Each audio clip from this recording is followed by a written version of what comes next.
देखो ऐसा है, डिस्क्लेमर ये जनहित में जारी, तो कृपया अपने कानों को चरम सुख पहुंचाने के लिए हेडफोन का प्रयोग करें और वीडियो को प्ले करने से पहले आगे पीछे देख ले। सावधान रहे, सतर्क रहे। बाकी हम तो है ही, कोई भी प्रॉब्लम हो तो बताइएगा, चचा हमारे विधायक हैं, सीधा उठवा लेंगे। तो गाइस, आज का हमारा video class 9 geography chapter 4 climate के ऊपर है। और आपको तो पता ही है कि हमारे पढ़ने का तरीका क्या है। हमें स्मार्ट वर्क करना ज्यादा पसंद है rather than the hard work. तो इस वीडियो में भी हम वही करेंगे। या सबसे पहले हम समझेंगे कि इस चैप्टर के अंदर हमें क्या क्या इंपॉर्टेंट टॉपिक्स को पढ़ना है। तो वैसे तो पूरी तरीके से इस चैप्टर में हम क्लाइमेट के ऊपर ही फोकस करके चलेंगे, फिर भी हमें थोड़ा नॉलेज होना चाहिए कि क्या डिफरेंस है क्लाइमेट और वेदर के बीच। और इसके साथ ही हम समझेंगे क्या क्या फैक्टर्स है जो कि क्लाइमेट को पूरी तरीके से कंट्रोल करता है। और फिर हमारा इंडिया का क्लाइमेट कंडीशन कैसा है और क्यों इंडिया का क्लाइमेट मॉनसून टाइप है। और फिर सीजन्स यानी कि मौसम किस किस तरीके का होता है स्पेशली इंडिया के अंदर में। और जो चैप्टर का आखिरी topic monsoon as a unified bond, उसे भी देखेंगे। तो चलिए शुरू करते हैं। तो भाइयों, चैप्टर का सुमंगल करते हैं वेदर और क्लाइमेट का डिफरेंसेस के साथ। देखो, अगर एग्जाम में इन दोनों का डिफरेंस आ गया ना, तो भाई 3 पॉइंट को प्रिपेयर कर लेना। पहला, वेदर क्या है। एटमॉस्फेयर के अंदर में कोई भी चेंजेस जो शॉर्ट ड्यूरेशन में होता है ना, वो वेदर के कारण होता है। और एकदम इसका अपोजिट, अगर एटमॉस्फेयर के अंदर में कोई भी चेंजेस लंबे समय तक नहीं होता, 10-20 साल तक, तो वो भाई एक ही कारण से हो सकता है, क्लाइमेट। वेदर जो है कुछ मिनटों में भी चेंज हो जाएगा, कुछ घंटों में भी चेंज हो जाएगा। और एकदम इसका अपोजिट, क्लाइमेट भाई चेंज होने का नाम ही नहीं लेता। बिल्कुल यार, लड़कियों की तरह कहीं भी निकलेंगे तो पता ही है कितना समय लगाते हैं। तो क्लाइमेट भी भाई ऐसा ही है। और भाई वेदर बिल्कुल हमारे जैसा होता है, झटपट। और जो तीसरा पॉइंट है, क्लाइमेट वो चीजें जो हम एक्सपेक्ट करते हैं कि यार गर्मी का सीजन है तो स्वेटर का कोई जरूरी है नहीं, बट वेदर के साथ ऐसा नहीं होता है। बहुत चुतियाप चीज है वेदर। साला तुम मुंह से धो के निकलोगे सुबह को, बिल्कुल मस्त धूप दे रहा है, आधे घंटे में बारिश आ गया, पूरा कपड़ा भीग गया, छाता लेके गए नहीं। तो ये सब चुतियाप कौन करता है भाई? वेदर करता है, समझ रहे आप। अब आते हैं दूसरी टॉपिक, क्या क्या फैक्टर्स है जो कंट्रोल करता है किसी भी रीजन का क्लाइमेट को। तो भाई ये कंट्रोल से याद आया, फ्यूचर में जाके जब तुम गर्लफ्रेंड बनाओगे ना, लाइफ तुम्हारा रिमोट कंट्रोलर की तरह हो जाएगा। मेरे बाबू ने खाना खाया, मेरे बाबू ने हगा, मेरे बाबू ने धोया, ये सारी चीजों का तुमसे हिसाब लिया जाएगा। ये बाबू खाना खा लो, क्या बात है? क्या क्या बात क्या है? बाबू खा लेगा खाना, बाबू खाता रहता खाना। बाबू खाना खा बाबू खाना खा खा के इतना बड़ा हुआ है, अभी नहीं तो 10 मिनट बाद खा लेगा। पाई पाई का हिसाब लिया जाएगा। ऐसा मैं नहीं कहता, ऐसा लोग कहते हैं। आपको तो पता ही है मेरा कंडीशन कैसा है। मेरे बाबू ने खाना खाया, खा लिया।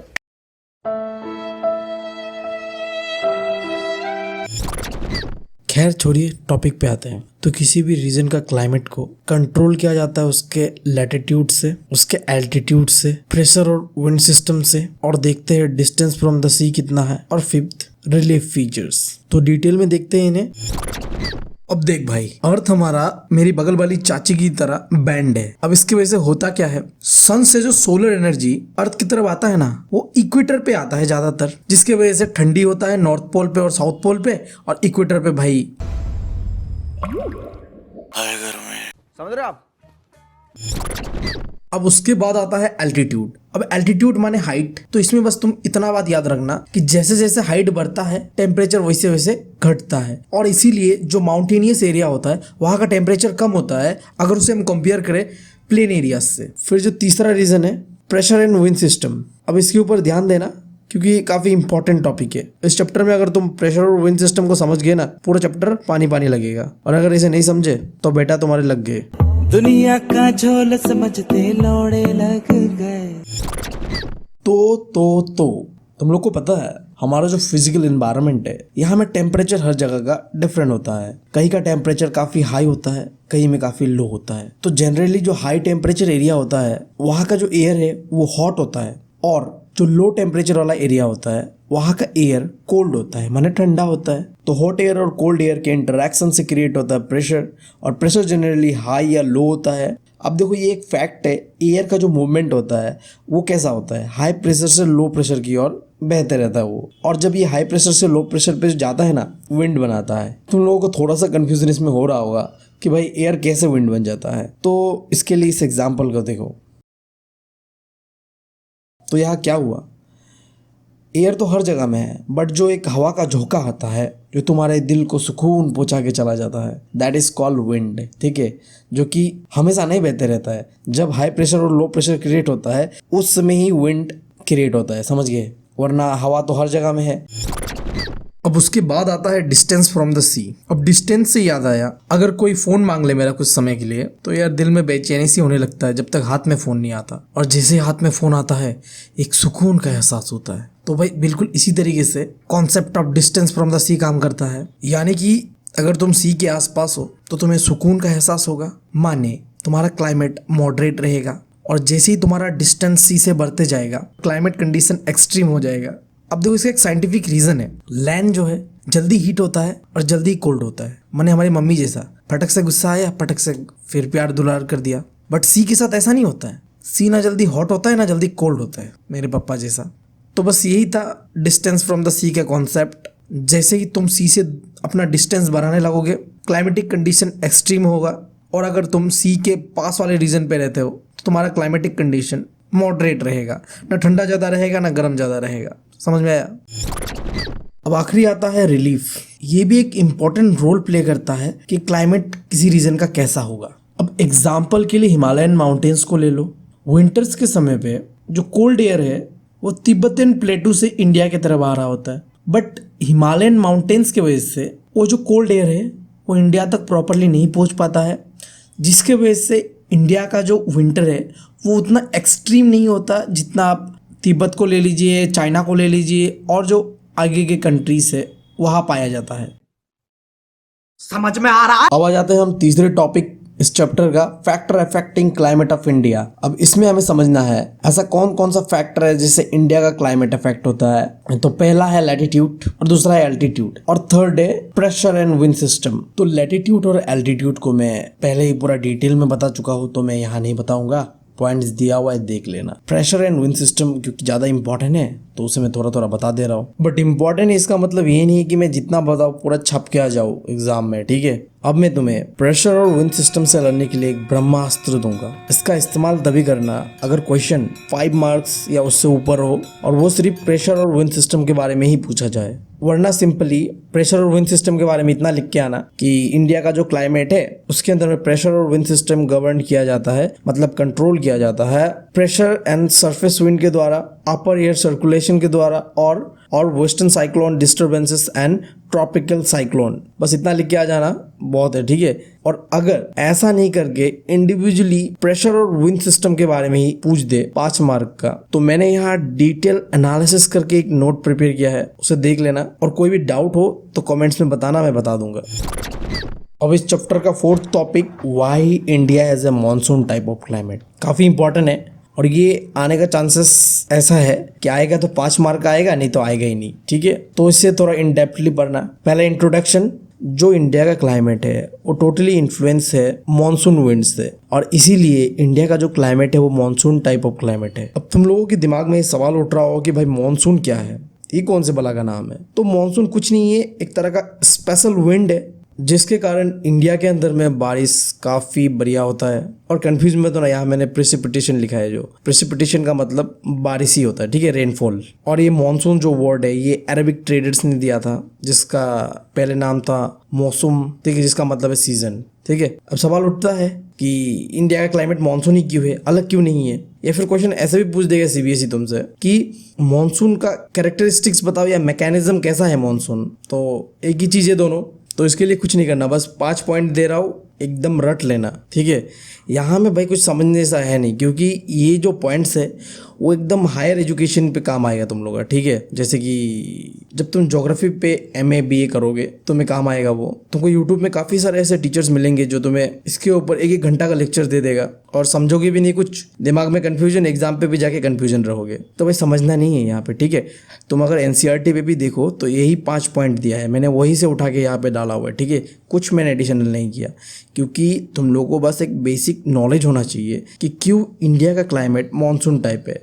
तो उसके लिए 5 पॉइंट इनफ है, इसके डिटेल में मत जाना, जो दिया है हनुमान चालीसा की तरह रट लेना बस। ठीक है, अब इसके बाद इस चैप्टर में आता है दो नया concept, offset of monsoon and withdrawal of monsoon. क्या सुने हो कभी इसके बारे में?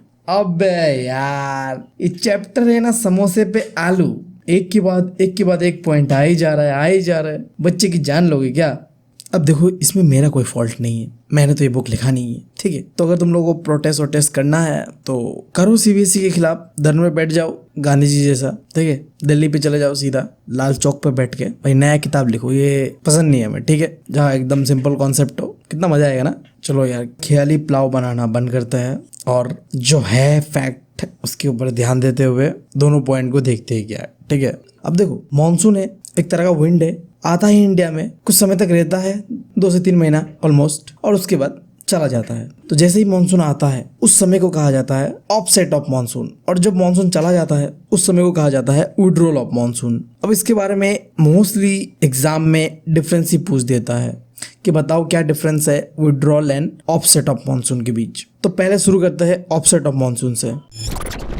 तो इंडिया में टेक्निकली मॉनसून जून के महीने से स्टार्ट हो चुका होता है, और इसका स्टार्ट होता है एकदम पेनिनसुलर रीजन जो है इंडिया का वहाँ से। और जैसे ही मॉनसून का सीजन आता है, तो जब मॉनसून विंड इंडिया के ज्योग्राफिकल एरिया में एंटर करता है, तब जो एक नॉर्मल रेनफॉल है वो अचानक से इंक्रीज होने लगता है, और कंटिन्यूसली एक लंबे समय तक लगातार बारिश गिरते ही रहता है, और इसे ही कहते हैं ब्रस्ट ऑफ मॉनसून। एक मार्क कभी कभी आ जाता है कि क्या है ब्रस्ट ऑफ मॉनसून। तो मॉनसून की शुरुआत होने के साथ साथ ही जो लगातार बारिश गिरता है उसी को कहते हैं ब्रस्ट ऑफ मॉनसून। और देखो मॉनसून विंड अरेबियन सी से भी आता है और बे ऑफ बंगाल से भी आता है, मतलब इसका 2 ब्रांचेस है, एक ब्रांच अरेबियन सी से है और दूसरा बे ऑफ बंगाल।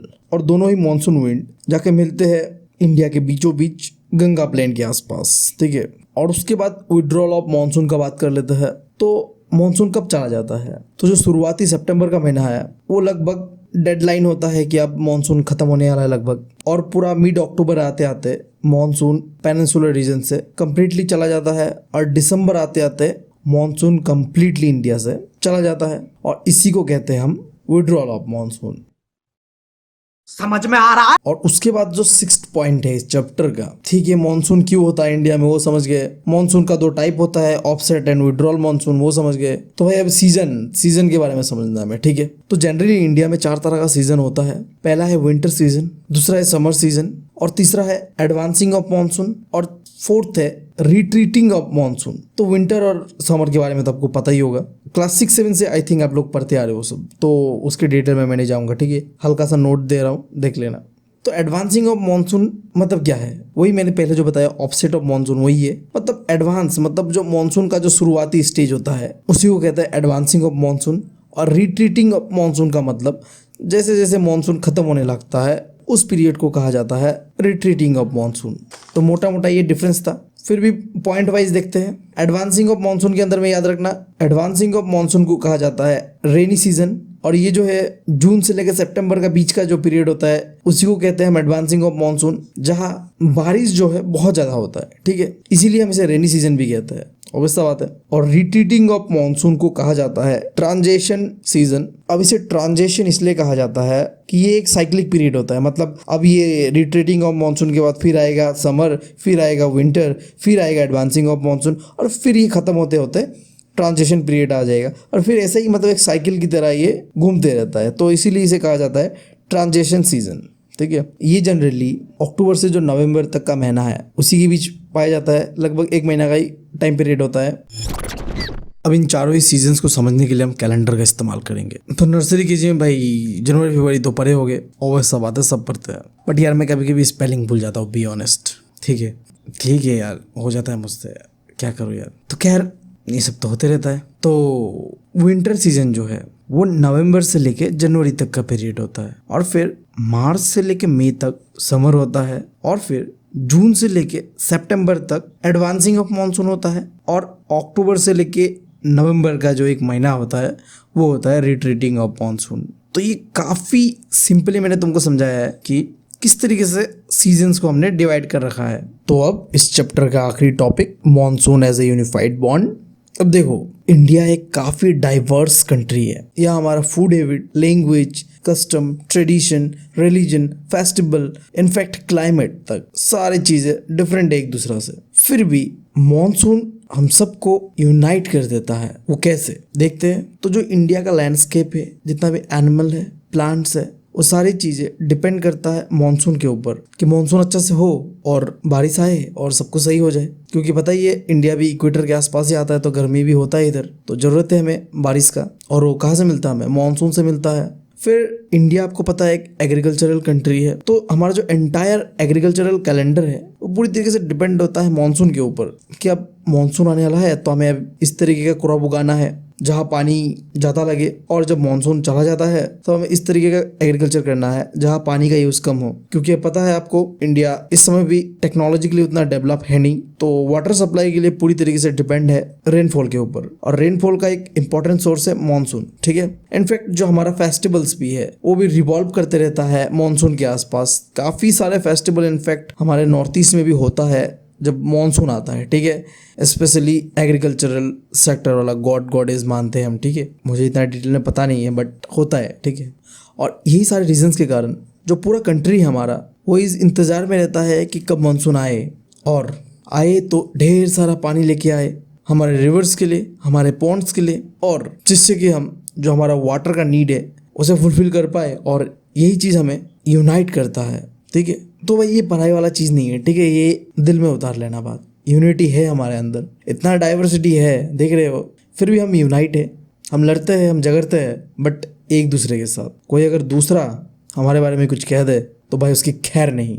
तो इसी बात में करते हैं वीडियो को ख़त्म।